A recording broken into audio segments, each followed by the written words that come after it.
German soldiers stand at a dockside at Klaipėda port, Lithuania, as they await the imminent arrival of a DFDS transport ship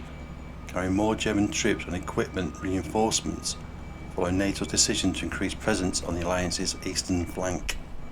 Over 200 soldiers from Germany's 41st Panzer Grenadier Brigade, 413 Light Infantry Battalion, and 50 vehicles disembarked at the port on 5th October 2022.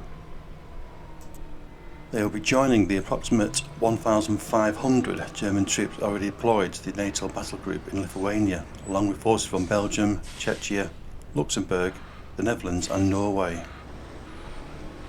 At the Madrid summit in June 2022, NATO leaders decided to strengthen NATO's forward defences, including by enhancing NATO's battle groups in the eastern part of the alliance up to brigade level, a force usually made up of around 3,000 to 5,000 soldiers, supported by a vast array of military equipment.